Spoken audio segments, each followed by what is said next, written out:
مساء الفل. الأهلي يوم الجمعة عنده فرصة تاريخية إن هو يكسب اتحاد جدة. يكسب اتحاد جدة يا جدعان ازاي؟ ده ما عندهم بنزيما وعندهم يعني بالعقل كده وبالهدوء تعالى أقول لك ليه.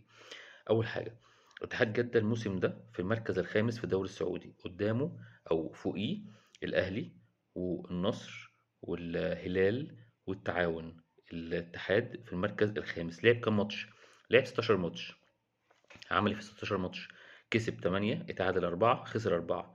يعني الفرقة متذبذبة، يعني الفرقة مش مستقرة أو مش هي الواو أو الفرقة السوبر زي ما الناس كلها كانت فاكرة أول الموسم إن هي تبقى فرقة تقيلة جدا موجودة في الدوري السعودي.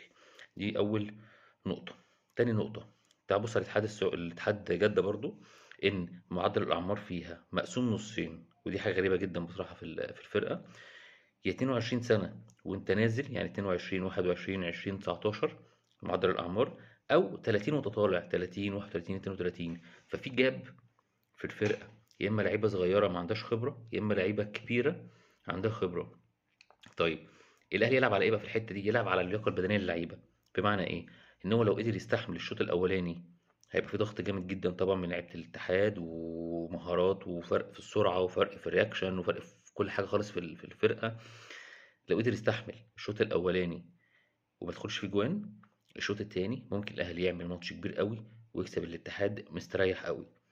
أيوه، هيكسب الاتحاد مستريح قوي، بس لو اللعيبة عندهم تحولات هجومية الشوط التاني، عندهم تحولات هجومية وسرعات ويخلصوا وما يتمرقعوش قدام الجون زي الماتش اللي فات، هيعملوا كده. ده اتحاد جدة. الأهلي لو كسب اتحاد جدة عنده الماتش اللي بعديه مع بطل أمريكا الجنوبية، لو مشيت معاه هيوصل لمانشستر سيتي. لو وصل مانشستر سيتي ده بحد ذاته انجاز، هياخد تاني خلاص، يعني هو كده صعب جدا انه يكسب طبعا مانشستر يعني، بس اضعف الايمان هياخد مركز تاني. فالاهلي قدام فرصه تاريخيه، ويعمل كمان اول مكسب ليه قدام اتحاد جده، انه ما كسبش اتحاد جده قبل كده. ففي مكاسب كتير قوي قوي قوي، من ضمنها ان انت هتوصل تاني، عمرك ما خدت مركز تاني، ميداليه فضيه كاس العالم للانديه.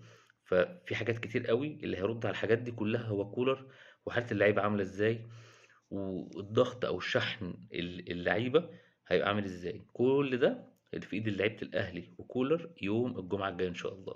شكرا.